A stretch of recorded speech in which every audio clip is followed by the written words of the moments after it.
Moi, je ne fais pas de business pour essayer de plaire aux gens sur Internet. Moi, je ne suis pas un entrepreneur d'Internet du genre, je fais un business parce que je veux que les gens le valident sur Internet ou parce que, comme tu dis, je veux que les gens voient le film. Non, non, non, non, pas du tout. Je ne suis pas dans la logique de... Non, je suis dans la logique de... C'est moi qui crée du contenu. C'est moi qui lead ma création de contenu. Vous me suivez. Si mon lead ne te plaît pas, gars, tu vas ailleurs. Il n'y a pas de problème. Fais ton projet. Commence à mettre ton pied sur le terrain. Commence à gagner de l'argent. Et ce sera beaucoup plus facile pour toi de rentrer en Afrique si tu sais que tous les mois, tu as 2-3 000 dollars que tu peux gagner en étant sur place. Ça facilite ton retour par rapport à celui qui n'a rien du tout. Tu dois tout compter sur son épargne, ainsi de suite. C'est pour ça que lancer des projets quand on est encore dans la diaspora, c'est très important. Alors bien évidemment, ce n'est pas tous les projets que tu peux lancer à distance parce qu'il y a des projets qui nécessitent un très fort suivi quotidien, mais il y a d'autres projets que tu peux lancer sans être obligé d'être sur place. Alors ma prochaine question est de savoir à quoi attribues-tu le succès de Investir au pays? Tu l'as lancé, ça fait maintenant 6 ans. 7 ans, ouais. Ça a grimpé de manière exponentielle. Ouais. On parle de toi partout dans le monde. Mais est-ce que tu pas, peux nous partager ce secret-là? Je ne sais pas s'il y a un secret. Je pense juste que j'ai réellement rencontré un besoin du marché. Okay. La diaspora a soif de faire des choses chez elle. C'est pour ça que tu vas voir que cette diaspora est très impliquée dans les sujets politiques. Les gens veulent que les choses changent au pays. Les gens sont très impliqués dans les business. Ils veulent investir malgré les conditions qui ne sont pas bonnes. La diaspora africaine, on peut se demander pourquoi d'ailleurs elle est attachée à cet endroit. Parce que quand tu as vécu au Canada et que tu as vu les gratte-ciel, tu as vu les boulevards, tu as vu les rues, tu as vu les voitures, qu'est-ce que tu aimes à Douala? Qu'est-ce que tu aimes à Yaoundé? Qu'est-ce que tu aimes la chaleur à de Kinshasa, à Brazzaville? Qu'est-ce que tu aimes là-bas? Eh bien, tu aimes la terre. Tu aimes l'attachement à cette terre. Tu aimes la nostalgie de ton enfance. Tout à fait. Tu aimes le fait que ce soit la terre de tes ancêtres, ce soit tes racines. C'est là-bas où tu es réellement chez toi. Peu importe la nationalité que tu es, c'est là-bas que tu es réellement chez toi. Et donc, cet attachement-là, avant que je ne vienne sur les réseaux, personne n'avait réellement parlé de ça. Personne. Et donc, je pense que quand je me suis lancé là-dedans, ça a été la réponse au cri de cœur de tellement de personnes de la diaspora. Parce qu'en fait, on est ici, mais nos cœurs sont là-bas. Tout à fait. Tout à fait. Et créer un média, partager des aventures qui permettent aux gens de se reconnecter à là-bas, je pense que c'est juste ça qui a créé le succès, c'est que ça venait répondre à un réel besoin qui était dans la diaspora latent et bien évidemment qui n'avait pas de réponse. Nous, quand on allait sur Internet à l'époque, on devait regarder des Français, des Anglais, des Allemands, même Maxime Victor, parler de business, mais ils n'ont pas d'ancrage africain.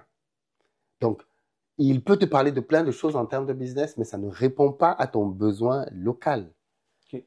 Donc, forcément, avoir quelqu'un qui te ressemble, quelqu'un qui connaît tes réalités, parce que quand moi je parle d'Afrique, ben, je parle aux Africains. Je veux dire, on voit bien que lui, là, il a grandi au pays comme nous, il connaît les codes, parce que c'est une question de code. Il connaît les codes, il connaît les vrais problèmes, ainsi de suite. Mais il a aussi été dans la diaspora, il connaît les peurs qu'on a, ainsi de suite. Donc je pense qu'il fallait, c'était un mélange de deux choses.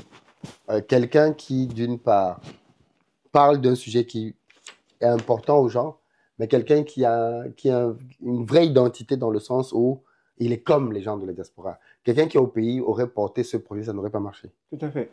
Mais tantôt, tu as parlé d'attachement à la terre natale. Oui.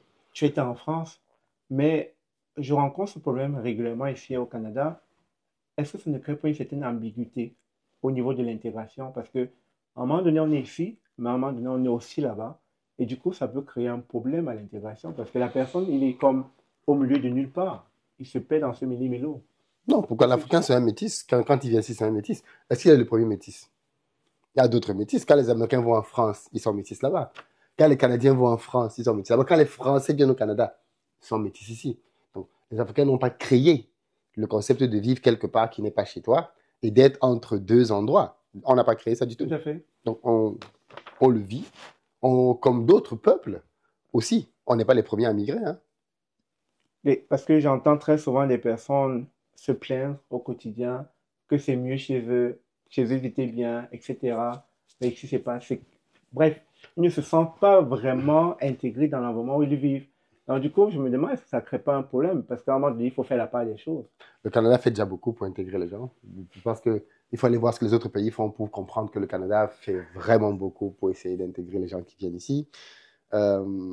Mais tu ne peux pas espérer vivre au Canada ce que tu vivais dans ton pays. Tout à fait. Le Canada n'est pas ton pays de base. Dans ton pays de base, comme on dit tout à l'heure, tu as des liens très profonds que tu n'auras pas au Canada. Donc, il faut aussi être préparé à ça, à se dire que c'est pour ça que les gens veulent rentrer. Parce que c'est dur de vivre dans un peuple, dans une culture qui n'a rien à voir avec ce que tu as connu toute ta vie Ouais, et vouloir vivre là-dedans naturellement comme un poisson dans l'eau. C'est très difficile. tout à fait. Alors, l'autre question, c'est de savoir, la prochaine question, lors de la conférence d'Iseline Gandao au Palais Congrès de Montréal, tu as mis en avant une thématique, je ne veux pas vieillir et mourir au Canada. Alors, penses-tu que cette phrase traduit un ressenti profond partagé par une partie de la diaspora africaine au Canada? On a commencé déjà à répondre un tout petit peu tout à Ouais. l'heure. Je suis convaincu. Et tu étais dans la salle, tu as vu la réaction des gens. C'était un peu choquant de dire ça comme ça. Mais quand j'ai demandé aux gens, qui parmi vous ici ne veut pas vieillir et mourir au Canada? Qui veut rentrer dans son pays? Vous enlevez les mains. Les mains étaient levées Mm. profondément. Parce que là encore, je pense que j'ai touché à un point fondamental de la diaspora et dont on ne parle pas assez, c'est que les gens ne veulent pas vieillir dans ces pays. Les gens veulent rentrer au pays. C'est pour ça que les gens de la diaspora veulent construire des maisons au pays. Parce qu'ils veulent un pied à terre qui fait que le jour où ils quittent ici, ils ont au moins déjà une maison pour ne pas avoir à payer un loyer. Donc ce besoin-là, c'est un besoin qui est profond. Et puis qu'on le veuille ou non, vivre d'un pays dans lequel il fait si froid aussi longtemps dans l'année, bah, ce n'est pas quelque chose Surtout de quand tu n'es très pas né ici, glamour. hein. Bah oui, donc Ouais, si quand tu as connu autre chose tout à au fait. pays, vivre dans ces conditions, c'est difficile, Ouais, c'est éprouvant. ouais. Donc forcément, les gens qui sont là-dedans pensent à l'après. Ils pensent à repartir. Je suis d'accord avec toi. Moi-même, j'y pense chaque jour. Chaque jour, chaque fois que l'hiver arrive, j'y pense. Alors, la prochaine question, et souvent des questions qui dérangent, c'est de savoir que réponds-tu à ceux qui te traitent de vendeur de rêves, voire d'escroc? Est-ce que, et certains te comparent même à Jean-Paul Pougala, et j'aimerais savoir comment tu vis avec ça au quotidien. Alors, Tous ces primo, détracteurs-là. je ne sais pas du tout ce que Jean-Paul Pougala fait. Ok, Donc, quand on me compare à lui, je ne sais pas ce que ça signifie. ok. Je ne sais pas du tout comment ce monsieur travaille. Je ne connais pas ses offres, je ne connais pas ses produits. Donc, je ne peux pas répondre sur l'argument à comparer à Jean-Paul Pougala. Mais vraiment, je ne sais pas du tout ce qu'il fait. Voilà, je ne me permettrai pas de critiquer quelque chose que je ne connais pas. Par contre, ceux qui me traitent D'escroc, de vendeur de rêves. alors, je veux juste leur... Enfin, c'est même pas des gens qu'il faut essayer de De raisonner raisonner. non, parce que généralement, ils n'utilisent pas vraiment leur cerveau. Parce que si tu demandes à quelqu'un, tu dis que Philippe, c'est un escroc, un arnaqueur, il t'a arnaqué, la réponse va être non. Non. Il a arnaqué quelqu'un que tu connais, la réponse va certainement être non. Ou Il a donc... peut-être. Bon, qui? Parce que je veux bien Ou qu'on me peut-être dise... dans son imaginaire. Voilà, il a arnaqué qui, quand, comment? Il y a des faits. Enfin, je veux dire, il a arnaqué quelqu'un, la personne s'est plainte, la personne est allée au tribunal. Il a arnaqué qui? Généralement, il y a personne. C'est-à-dire, il y a pas de cas concret de oui, il m'a arnaqué ou il a arnaqué telle personne. Absolument pas du tout. Je dis souvent aux gens, prenons un cas de figure simple, une vraie arnaque. Liep Limal. Tout à fait. Liep Limal, c'était une arnaque. Une vraie arnaque. Liep Limal,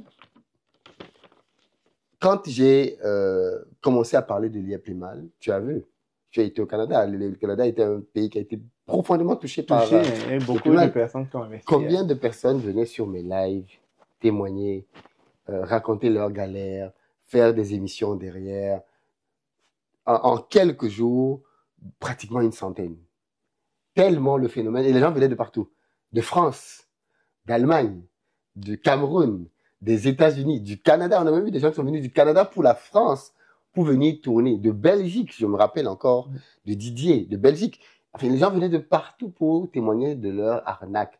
Et l'arnaque, on la comprenait parce que le monsieur avait créé un système de Ponzi. Si je suis quelqu'un qui fait de l'arnaque, ça fait 7 ans, c'est pas 7 jours, pas 7 mois. Ça fait 7 ans que je suis sur Internet. On doit dénoncer déjà. Et on a formé des milliers de personnes. Enfin, je veux dire, si c'était une arnaque, il y a longtemps qu'on aurait à minima des centaines de personnes qui viendraient pour dire j'ai été arnaqué, j'ai été arnaqué, j'ai été arnaqué. À minima. Ils sont où? On n'a pas ces records-là. Donc, non, je pense que juste avec du bon sens, on se rendrait bien compte que les accusations d'arnaque et d'escroquerie et toutes les autres choses ne sont absolument pas fondées. Je pense qu'il y a juste une volonté pour certains de détruire le travail qu'on fait, parce que clairement, c'est ça leur intention. Ils ne sont pas capables d'intéresser les gens par ce qu'ils peuvent produire intellectuellement, et ils se rendent compte que quand ils s'abaissent aux sales besognes d'aller raconter des mensonges sur « Oh, tel a fait ceci, tel a fait cela », ils parviennent à avoir un peu de l'attention, et bien ils se disent donc qu'ils vont rester dans ça, parce que c'est là où ils existent. C'est quand ils parlent mal des gens qu'ils existent, alors ils font de ça un credo, ben, c'est de parler de plus en plus mal des gens, ainsi de suite.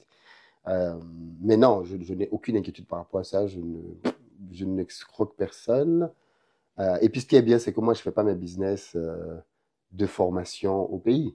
Moi, je fais mes business de formation en Occident. Donc, dans les pays dans lesquels on peut porter plainte, ben, je n'ai pas de plainte d'un ancien élève d'investir au pays qui allait se plaindre pour dire qu'il a été arnaqué ou escroqué. Aucune plainte. Juste pour savoir, au niveau de ta formation, les formations que tu proposes, est-ce que tu as des critères de sélection? Parce que, en même temps, si tu formes des personnes qui ne sont pas prêtes au niveau du mindset, ils vont se retourner contre toi, forcément, parce qu'ils n'auraient pas été préparés à Je, cela. je n'en avais pas beaucoup. On est en train de les introduire. Mhm. Mais oui, c'est vrai que forcément, Tu formes quelqu'un qui n'est pas prêt et tout à il fait, va tout à t'accuser fait. Je après. suis d'accord avec toi. Il nous faut revoir nos critères d'admission à nos programmes. On est en train de travailler à Mm. ça. Et je pense qu'à partir de la prochaine rentrée, parce qu'on a une grosse rentrée au moment de Back to Africa, je pense qu'au moment de Back to Africa, on va revoir notre système et on va mettre des filtres encore plus importants pour ne pas avoir à travailler avec une certaine catégorie de personnes parce qu'elles ne sont juste pas prêtes. En fait, toutes les personnes qui font de la formation sont confrontées au même problème, toutes. Tout à fait. Que ce soit toi ou peu importe, si tu fais de la formation, tu vas être confronté à un phénomène simple. Des gens qui vont payer ton produit et qui vont attendre que parce qu'ils ont payé ton produit, le fait qu'ils aient payé, ça suffise pour qu'ils réussissent. Ce sont des gens qui ne vont pas faire l'effort qu'il faut pour aller chercher le succès et qui demain vont te le reprocher. C'est pour ça que je t'ai dit tantôt, dans les formations qu'on fait ici, on met très souvent cette partie en avant, cette éthique-là, pour que les gens sachent qu'en prenant la formation, ce n'est pas synonyme de réussite. Il va falloir se donner à fond, donner son 100%, faire ses devoirs, ses exercices, sinon ça ne marche pas comme ça. Tout à fait. Et bien, comme je dis, la plupart des gens, même quand tu leur as dit ça, ne vont pas mettre les efforts qu'il faut et derrière vont quand même trouver le moyen de te rendre responsable du fait qu'il n'ait pas eu des résultats. Parce que pour eux, avoir payé une formation et un accompagnement signifie tu vas réussir, ce qui est bien évidemment faux. Tout à fait. Une formation, c'est comme une recette. Le fait d'avoir une recette ne veut pas dire que le plat va être bon. Tout à Tu fait. dois t'y mettre, Tout à fait. appliquer les étapes par étapes, Mm. mettre les ingrédients pour avoir le goût final. Mais sans cette recette-là, tu n'aurais jamais eu ce goût final. Donc la recette est très importante, mais elle ne fait pas tout. Elle ne fait pas de miracle. Tout à fait. Tu dois travailler, tu dois t'y On mettre. est bien d'accord. Tant que cela est dit, ben après, ce n'est plus la faute du formateur. Ah non, mais ça, c'est ce que tu dis maintenant. Mais quand la personne derrière n'a pas fait son boulot et se retrouve à aller... j'ai même pas vraiment des cas comme ça, d'anciens élèves qui... Peut-être que ça existe, ça doit être vraiment marginal, mais Ok. c'est pas beaucoup le mindset que j'ai Mhm. parce que les gens que je forme, même quand ils n'ont pas de résultats, généralement, ils reconnaissent que Ils n'ont pas c'est parce qu'ils travaillé n'ont pas assez. fait le boulot qui devait être fait. Parce Ouais. que dans la formation, c'est pas caché. Moi, je paye des formateurs pour accompagner les élèves Mhm. pendant une année. Mhm. Donc, on a une équipe qui est là, mobilisée pour accompagner les gens. Mm. Mais on constate que beaucoup de gens Mm. ne payent pas le prix que la Mm. réussite demande. Mm. Peut-être parce que ils découvrent très brutalement La réalité, la triste la réalité de réalité. l'entrepreneuriat. Voilà, et donc du coup, ils ne se sentent pas prêts Ouais. à payer le prix de l'effort, de l'implication, ainsi de suite. Et généralement, les gens abandonnent un tout petit peu ou se disent, je vais le faire un peu plus tard. Mm. Mais on ne peut pas... Déjà, c'est pas ça. Ça, c'est pas une escroquerie. Le fait Mhm. que les gens n'aillent pas au bout d'un programme, ça n'a rien à voir. Et on ne peut pas imputer ça aux formateurs. Quand quelqu'un fait une école d'ingénieurs ou même de masters au pays et qu'à la fin, ils ne trouvent pas de boulot, on ne vient pas dire que c'est l'école qui n'a pas fait le job. On considère que l'école t'a donné une formation, mais tu devais maintenant aller sur le marché de l'emploi et te battre. Donc, mais les gens font beaucoup de raccourcis qui n'ont pas lieu d'être, avec pour unique objectif d'essayer de salir, ainsi de suite, comme je dis.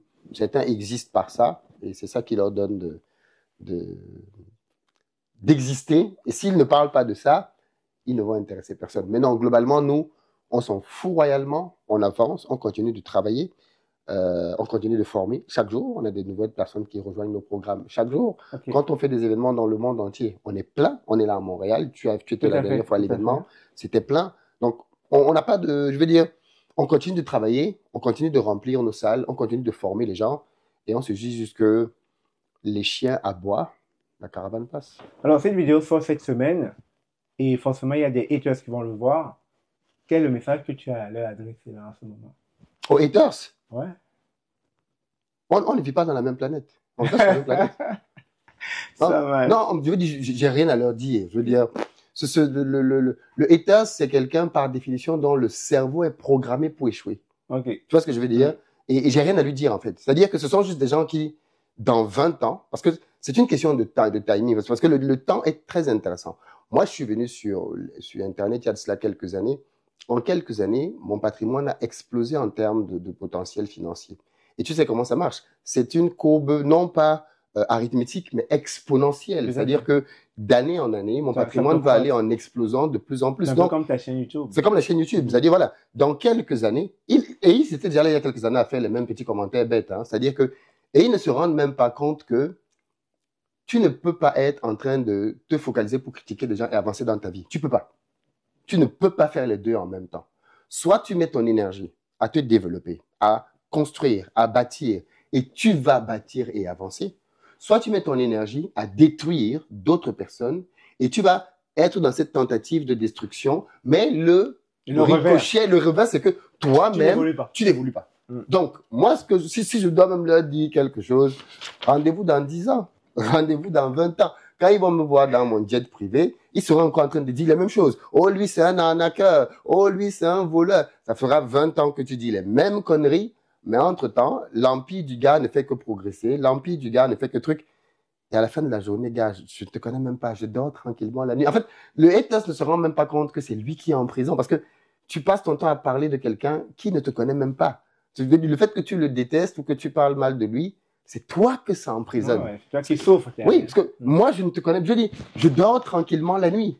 Je fais ce que j'ai à faire. Je suis avec ma famille, mes enfants, mes amis. Je passe mon bon temps. Toi, tu es Je dis, en fait, ce qui est dangereux avec ça, c'est en fait, c'est un poison dangereux parce que c'est un poison que tu prends à cause de ce que quelqu'un d'autre fait. C'est-à-dire que moi, j'agis dans ma vie et toi, le haters, tu avales un poison qui toi-même te détruit. À petit feu. À petit feu. C'est ce que tu as dit. Le gars, il ne se rend pas compte que ce mindset-là, c'est un mindset. Pour un cas de ça, moi, j'ai dénoncé l'IA plus mal.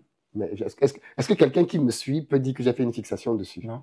Tu passes à autre chose. Depuis très longtemps. Je dis, j'ai parlé de l'IA plus mal à une période bien précise. J'ai dénoncé une arnaque. J'ai démontré que c'était une arnaque. J'ai ouvert la parole. Les gens sont venus, ils en ont parlé. Dès que cette phase-là est passée, ça a duré peut-être 2-3 semaines.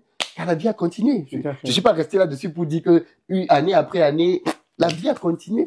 Parce que je ne suis pas dans la démarche de ma vie se définit par le fait de... Non, pas du tout. Merci Philippe, merci. La prochaine question est de savoir, tu déconseilles fortement à des personnes qui gagnent bien leur vie en Afrique d'immigrer au Canada. Et pour ceux... Au cas par cas. Et pour ceux qui gagnent moins bien leur vie ou bien qui n'ont rien, ne trouvent rien, qu'est-ce que tu dis à ces gens-là? Est-ce qu'ils peuvent se lancer? Bien sûr qu'ils peuvent partir. Pas dans des conditions qui mettent leur vie en danger, comme par la mer. Ça, je déconseille. Enfin, il ne faut pas le faire. Aucune aventure ne vaut ta vie.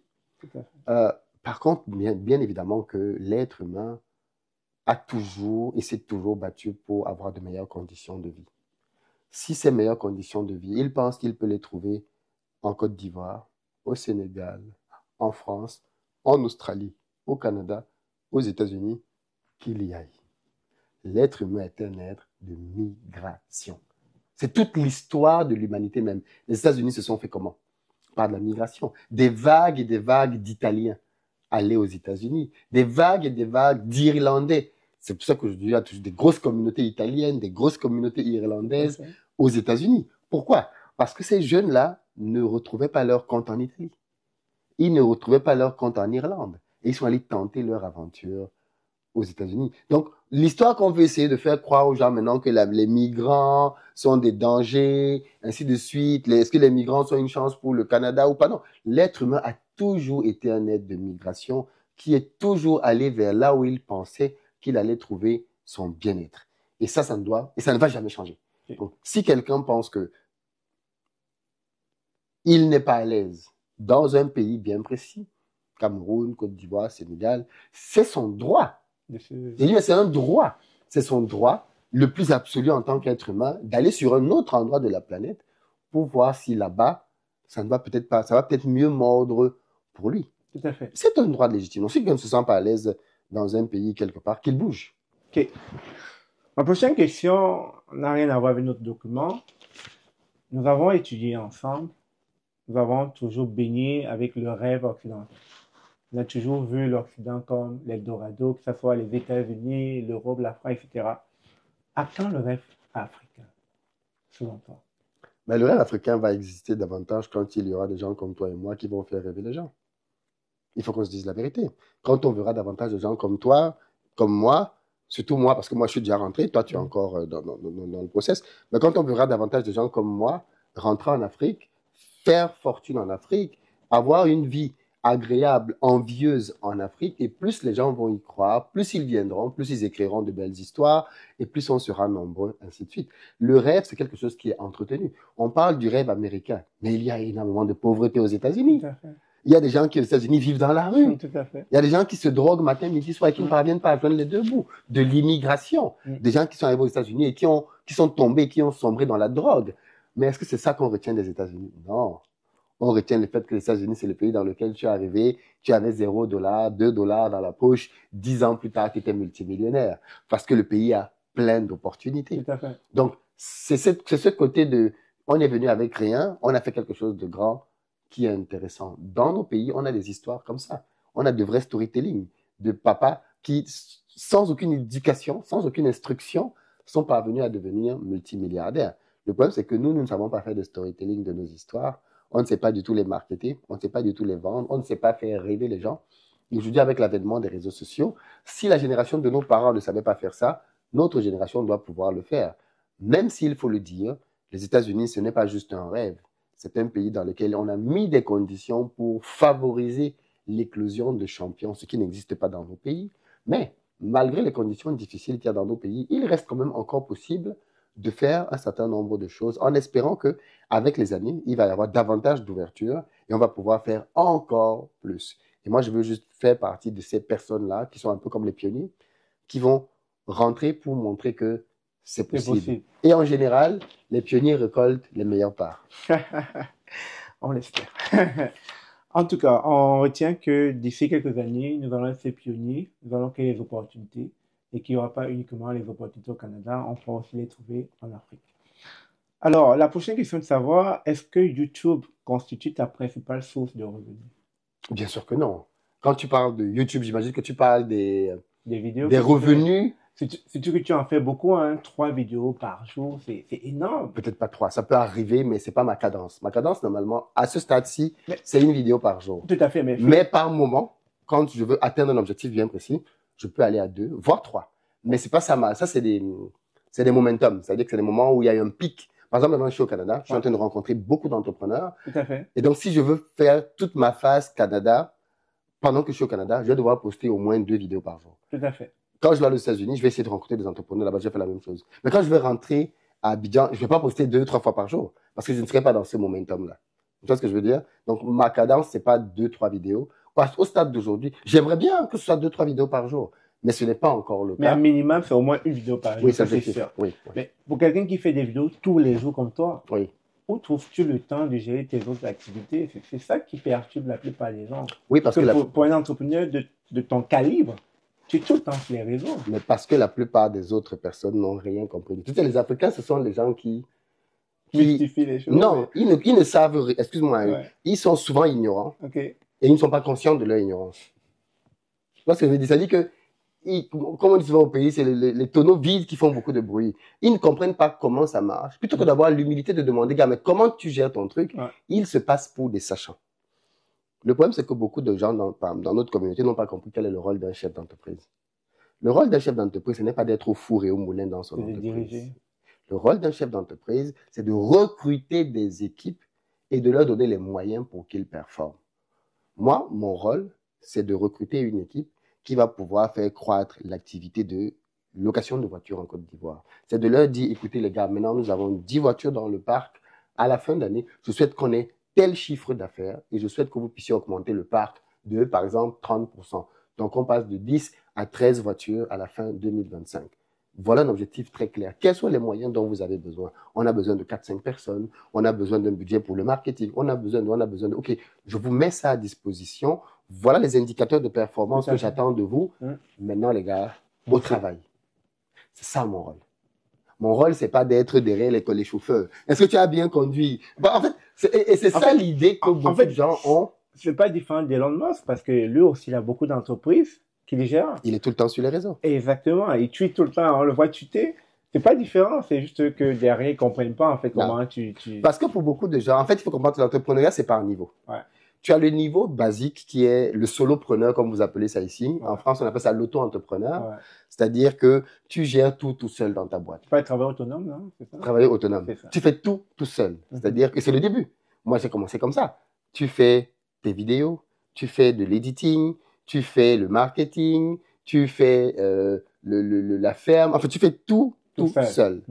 Et beaucoup de gens ont pensé que c'est ça l'entrepreneur, uniquement cette forme-là. Et ils n'ont pas compris que ça, c'est l'entrepreneur débutant.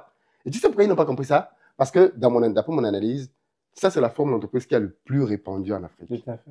Et du coup, on a eu l'impression que c'est la seule forme d'entreprise qui existe. Et on n'a pas compris que le problème, parce que l'Afrique est le continent où il y a le plus d'entrepreneurs en termes de nombre. Tout à fait. Mais le problème, c'est que nos entrepreneurs ne grossissent pas. Et puis dans l'informel, ils sont nombreux. On ne grossit pas dans l'informel, de toute façon.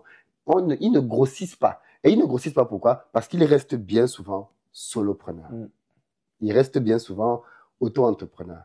Ils ne passent pas aux étapes d'après. Parce que les étapes d'après, c'est quoi? C'est que je commence à recruter du personnel.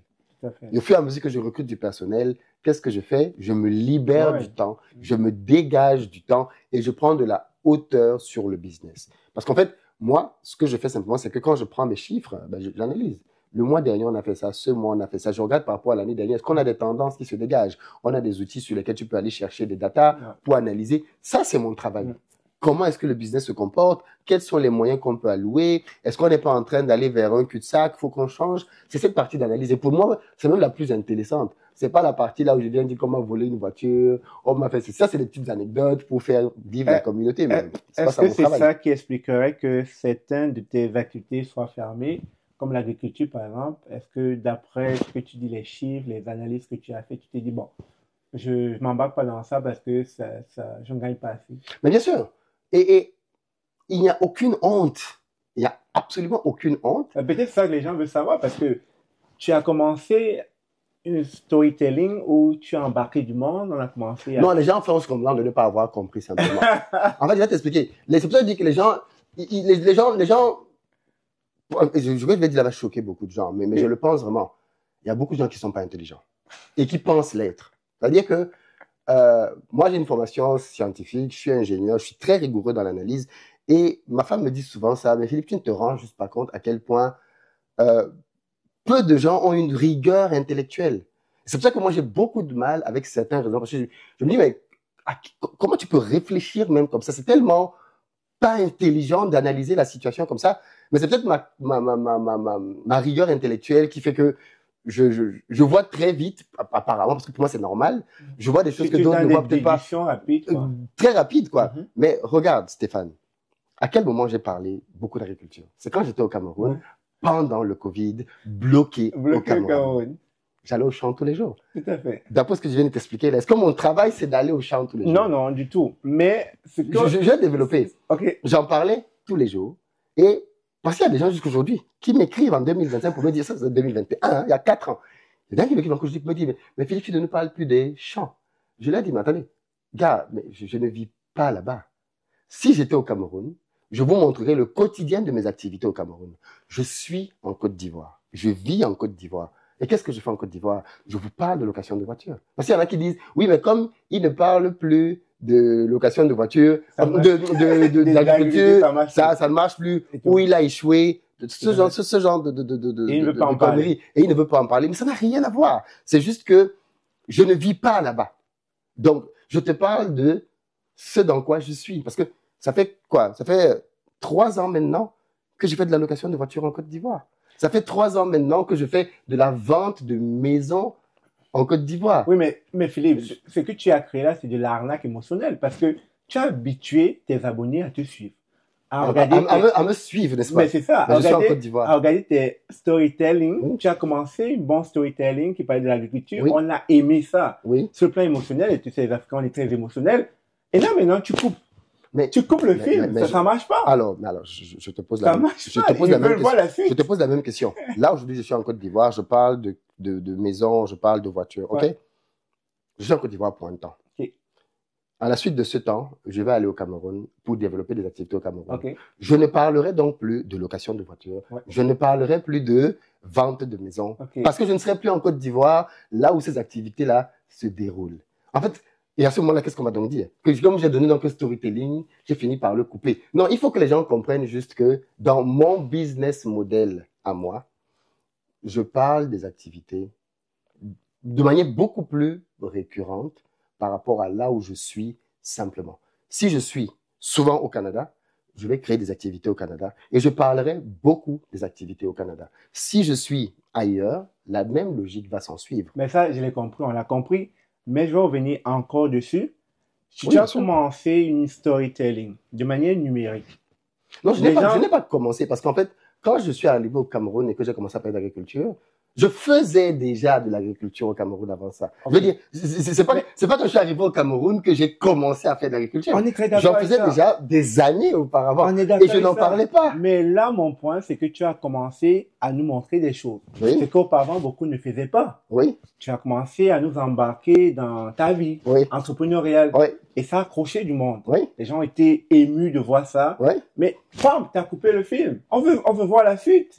Mais culture, tout ça, on sait plus s'en est. Oui. Dis-nous, ça se trouve. On veut voir. Alors, non, mais rentre là-bas, finir le film. C'est ce qu'on veut voir. Justement, c'est ça le problème, c'est que c'est un film qui ne va pas finir, en réalité, parce que reprenons les deux schémas. Parce que reprenons le premier schéma suivant lequel ces activités-là se font toujours à la ferme. Tout à fait. Le fait que je retourne au Cameroun, une fois tous les trimestres, et que je te fasse une vidéo pour te dire, voici les poissons, voilà les porcs, voilà, je sais pas moi, le maïs, les plantains. Ok. Ou ta volaille, tout ça. Voilà la volaille. Ok, d'accord. Mais fondamentalement, qu'est-ce que ça change? Mais tu avais construit. En tout cas, moi, où je me suis arrêté, tu avais commencé à construire des bâtiments, à nous montrer des choses. On veut voir la suite. Mais il faut des finitions. Non, il faut finir le film. Mais qu'est-ce que tu appelles finir un business? Mais parce que tu commençais des choses que tu implantais, des choses que tu allais développer. On veut voir la suite, c'est ça. C'est ça qui retient le public. Ok, d'accord. Je crois comprendre ce que tu veux dire. Non, en fait, si tu veux, pour ce qui est des activités du Cameroun et des activités notamment champêtres, il y a eu un gros frein de ma part dans les investissements dans ces activités-là. J'ai déjà expliqué ça à plusieurs reprises. C'est juste que les gens ne veulent pas. C'est tout à l'heure que les gens ont des... Comment je veux dire ça? On est des tomates, on veut voir pourquoi. Il n'y a pas plus aveugle. Non, c'est pas une question de voir pourquoi. C'est une question de... Il faut qu'on se dise clairement les choses. Hein. Il y a beaucoup de gens qui sont en mode... On cherche la petite bête chez Philippe. C'est-à-dire que on cherche... je ne dis pas que c'est ton cas, hein, je te dis, il y a beaucoup de gens qui sont dans... Parce que, en fait, je vais t'expliquer. Le fait que j'ai commencé à montrer des choses que je faisais en Afrique, il faut que tu en sois bien conscient. Ça a gêné énormément de personnes parce que ça a donné le sentiment aux gens qu'il ne faut rien. C'est comme ça que beaucoup de gens l'analysent. C'est-à-dire que le fait que moi... et que j'aille faire de l'agriculture, que je fasse des pastèques ou des XYZ. Pour beaucoup de gens, ça a été en mode, moi je peux le faire, toi tu ne peux pas le faire. Ouais. Et donc, pour pouvoir se satisfaire ou pour pouvoir se donner bonne conscience, beaucoup de gens veulent que j'échoue. Parce que le fait que j'échoue, ça va les rassurer dans le fait que ils avaient raison de ne rien faire. Parce que de toutes les façons, Philippe qui a essayé, il lui-même a fini par échouer. Donc, ça ne servait à rien qu'ils y aillent. Donc, pour eux, en réalité, il y a tout intérêt à ce que je ne réussisse pas parce que ça va valider leurs a priori, leurs postulats. Pour certains, c'est le fait de dire qu'on ne peut rien faire au Cameroun. Ouais. Donc, il faut que j'échoue. Parce que si je réussis, ça voudrait dire qu'on peut faire quelque chose, mais eux, ils ne font rien. Je déconstruis au travers de ma réussite leur propre postulat de base. Donc, il y a beaucoup de gens pour qui tout petit malheur qui pourrait arriver va juste servir à alimenter leur argumentaire et leur narratif d'incompétence. Je voulais avoir posé ça sur la table. La deuxième chose, c'est que quand on fait un business, en tant qu'entrepreneur, je l'ai dit tout à l'heure, mon rôle, c'est de prendre de la hauteur sur mes business et sur mes chiffres. Moi, je ne fais pas de business pour essayer de plaire aux gens sur Internet. Moi, je ne suis pas un entrepreneur d'Internet du genre, je fais un business parce que je veux que les gens le valident sur Internet ou parce que, comme tu dis, je veux que les gens voient le film. Non, non, non, non, pas du tout. Je ne suis pas dans la logique de... Non, je suis dans la logique de... C'est moi qui crée du contenu. C'est moi qui lead ma création de contenu. Vous me suivez. Si mon lead ne te plaît pas, gars, tu vas ailleurs. Il n'y a pas de problème. Mais je ne vais pas me dénaturer comme certains influenceurs peuvent le faire ou certains créateurs de contenu, c'est-à-dire qu'il va faire semblant de montrer un lifestyle qui n'est pas le sien parce qu'il veut avoir l'approbation de ses abonnés. Ce n'est absolument pas du tout ma logique. Je n'essaye pas de démontrer aux gens que je suis riche. Je n'essaye pas de prouver aux gens que j'ai réussi. Je n'essaye rien de tout ça. Je suis juste moi-même, aussi simple que ça, avec les choses qui marchent et les choses qui marchent. Moi, d'ailleurs, je suis le premier à montrer ce qui ne marche pas dans mes business, à montrer les vols, à montrer les arnaques. Je suis le premier à montrer que je ne fais pas tout bien. Parce que quand on t'a volé, quand on t'a arnaqué, ça veut dire que tu as des failles. Tout à fait. Donc, je ne suis pas dans la logique de vouloir faire croire aux gens que tout ce que je fais réussit, tout ce que je fais. Je n'ai jamais été dans cette logique-là. Par contre, pour ce qui est du Cameroun, j'ai mis un frein stratégique à certaines activités pour un certain nombre de raisons. On va maintenant peut-être entrer dans le détail d'une vidéo que je comptais faire et que je compte faire d'ailleurs quand je serai... Je te donne l'exclu. Mes activités au Cameroun, pourquoi est-ce que je n'y vais? Pourquoi est-ce que je les filme de moins en moins? Le Cameroun, c'est un grand pays.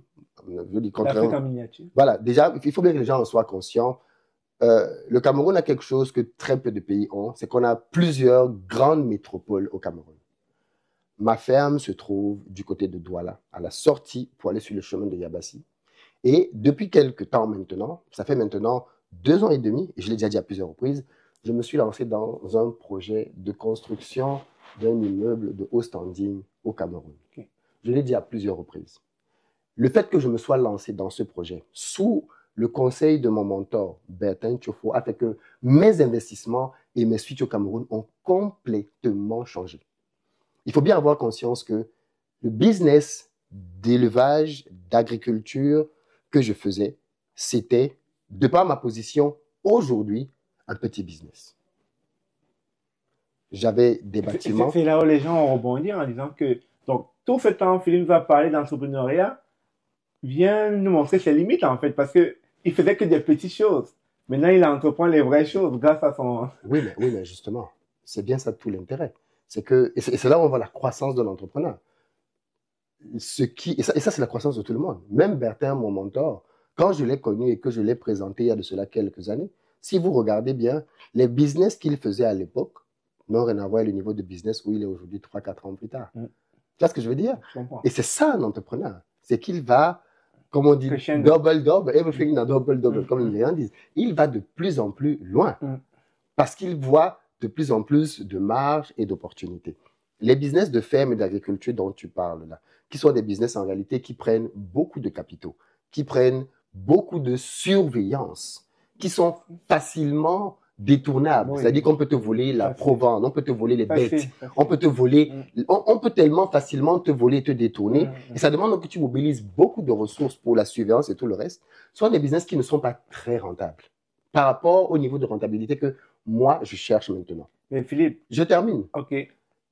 Quand je décide donc de me lancer dans un tout autre type de projet qui va me prendre beaucoup plus de ressources financières, mais pour des retours beaucoup plus intéressants, je devrais être le plus stupide, le plus bête des entrepreneurs au monde, si plutôt que de mettre toute mon énergie pour que mon projet qui va me générer beaucoup de sous soit mis de côté parce que je vais aller montrer que je sais faire 3-4 poulets.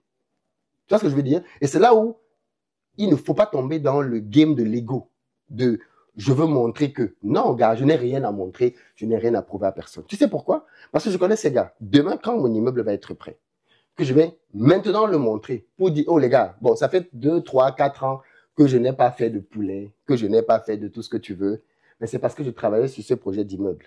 Les mêmes qui disent aujourd'hui que, oh, Philippe n'a rien fait, Philippe n'a ceci, Philippe n'a cela, vont être les mêmes qui vont dire, oh, Philippe le génie. Oh, Philippe, c'est incroyable. Ça, on le fait. Ainsi de suite. Donc, je ne peux pas mettre je veux dire, je peux pas mettre à risque un projet parce que je veux juste montrer aux gens que, non, je ne suis pas dans le proving, il n'y a rien à prouver. Si tu veux penser que je suis nul, pense que je suis nul. Mais vraiment, hein, ça va pas me... Et si tu veux penser que je suis excellent, pense que je suis excellent, mais ça va rien changer à la réalité des choses. Ben, ça, c'est toi. Ça, c'est ta personne. Je vais quand même rebondir encore auprès de ceux qui suivent ta formation ou bien qui prennent ta formation. Quand tu vois le mentor se détourner des petits business alors qu'il a passé le temps à leur dire venez prendre des formations pour la volaille, pour l'agriculture, pour ci, pour ça, et qu'aujourd'hui, il a un autre langage, un autre narratif comme quoi c'est les petits business. J'ai shifté, je suis passé à autre chose. Ceux-là, comment ils vont se sentir? Mais ils doivent rester dans ce business parce que c'est leur niveau aujourd'hui. Quand ils vont arriver au stade où ces business-là vont devenir petits pour eux, ils vont grandir. C'est une question de progression. Est-ce que moi, j'ai commencé à faire... Moi, mon but ultime, c'est d'aller dans l'industrie qui va me prendre des millions et des millions de dollars et des millions d'euros. Je n'y suis pas encore. Mais quand je vais me lancer dans l'industrie telle que je veux le faire, il y a des projets que je ne vais même plus jamais regarder de ma vie parce que ça va être de la perte de temps complète. Tu vois ce que je veux dire? En fait, prends Aliko Dangote.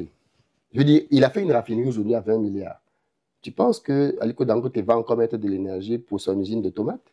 Non, c'est sûr, c'est sûr. Et C'est le principe. c'est peut-être là où je pense que cet échange doit être constructif et interpeller justement ceux qui ont, comme tu as dit tantôt, un petit cerveau qui ne veut pas réfléchir. Parce que tu as commencé au bas de l'échelle. Et c'est ce que j'aime bien en Amérique du Nord, on commence au bas de l'échelle, on grimpe les échelons, et puis après on aspire à devenir un gérant, un directeur, un CEO, etc. Mais seulement ce qu'eux, ils oublient, c'est que quand tu as commencé au bas de l'échelle, tu étais à ce niveau. Maintenant, tu as shifté de niveau, tu es passé à un autre niveau, à une autre étape. Mais ça ne veut pas pour autant dire que ce que tu donnais comme formation à l'époque, c'était une arnaque. Je sais que non, ça reste valable. Parce que eux, ils vont se dire, ah, voilà, ils nous disaient à l'époque que c'était bien, maintenant... Je n'ai jamais dit que ce n'est plus bien. Je dis juste que je ne peux plus aller mettre mon énergie aujourd'hui pour faire un business qui va me rapporter 1 000 euros ou 2 000 euros à la fin du mois. C'est la petite parenthèse à mettre parce qu'il y a toujours des gens qui... Parce que moi, aujourd'hui, au stade où j'en suis, ce n'est plus un business qui m'intéresse. Ouais. Un business qui va me rapporter. Mais il y a beaucoup de gens qui, tu leur donnes un business qui leur rapporte 5 000 euros, ils signent tout de suite. Mais question, tu donnes encore des formations dessus? Mais bien sûr. Ok. Pourquoi je ne donnerais plus d'informations dessus? Est-ce que je n'ai toujours pas le savoir? Non, tu l'as. Mais c'est juste que ça ne t'intéresse plus, en fait. Mais alors, c'est ce que je dis. Je n'y mets plus, moi, toute mon énergie, mais le savoir, l'expertise, je l'ai.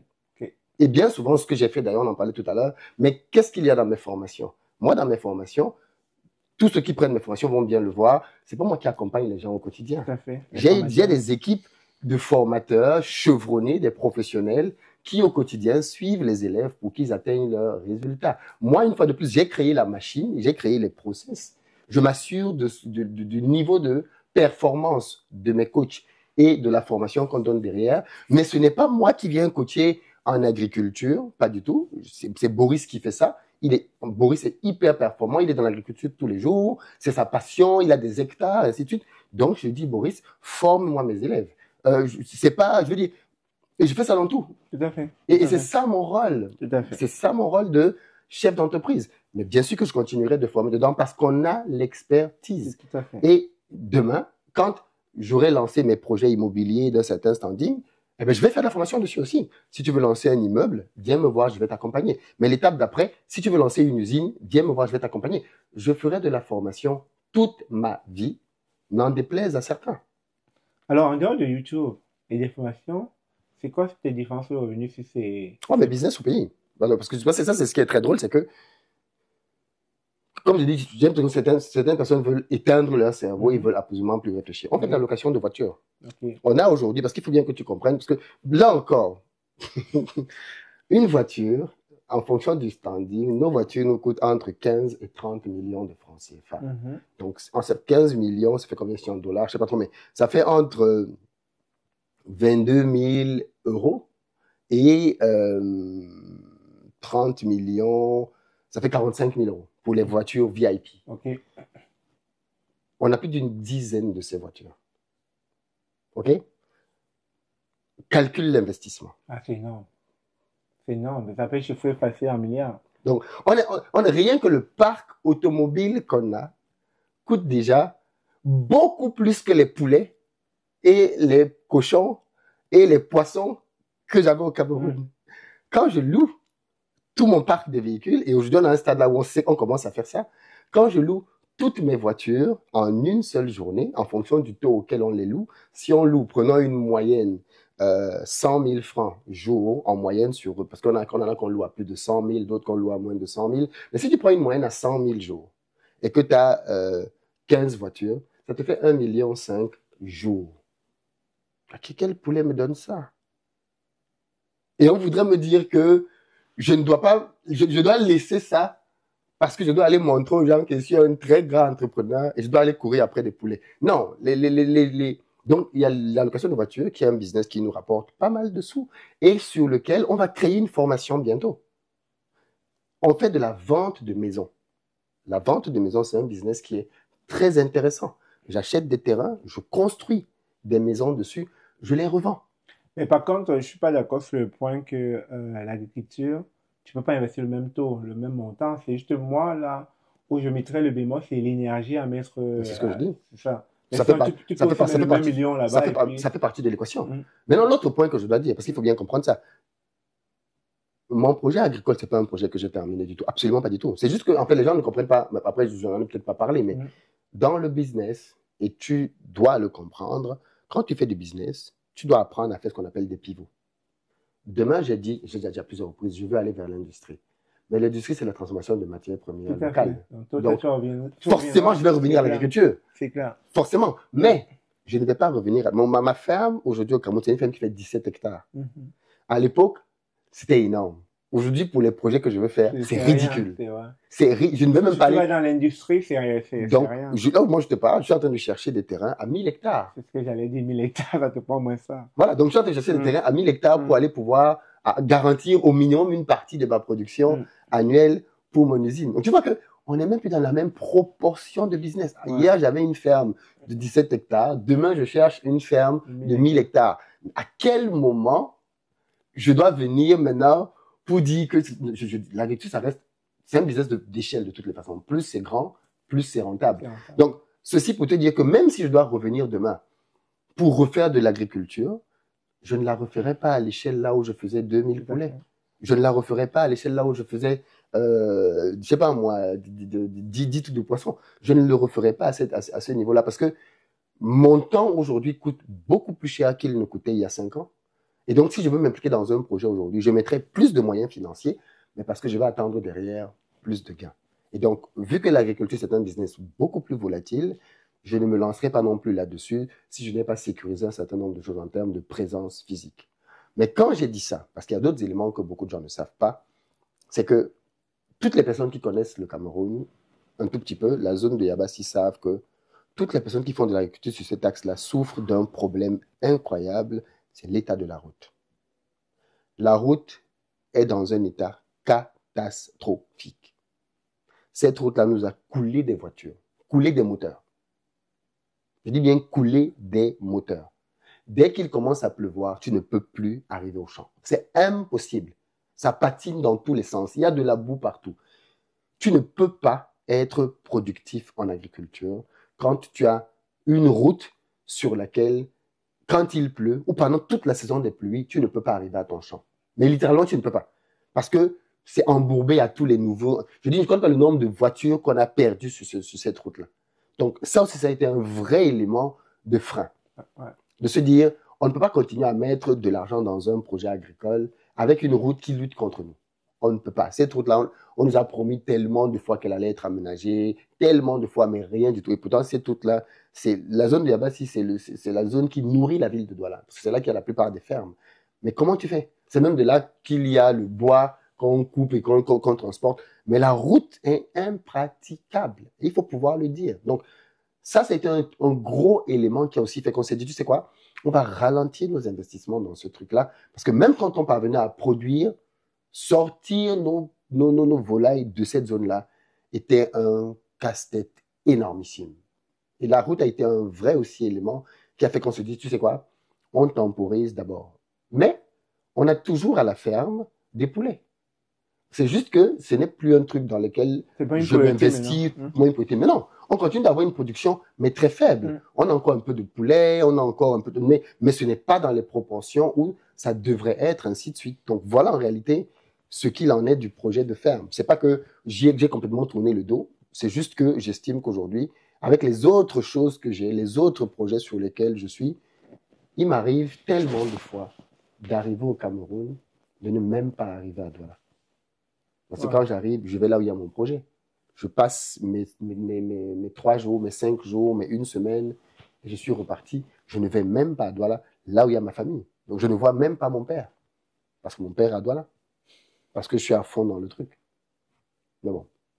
Alors, que penses-tu de l'adage africain qui dit pour vivre heureux, il faut vivre caché. Mais toi, tu passes le temps à tout montrer. Est-ce que tu ne penses pas que ça te porte préjudice aujourd'hui dans l'image qu'on voit de toi un peu partout parce que tu as tellement montré que ça, les gens jalousent ta réussite, on pourrait dire ainsi. Et dit que je n'ai pas tout montré. Et dire que je n'ai pas tout montré. Je te parle de mon immeuble, tu l'as déjà vu? Non. Tu sais où il est? Non.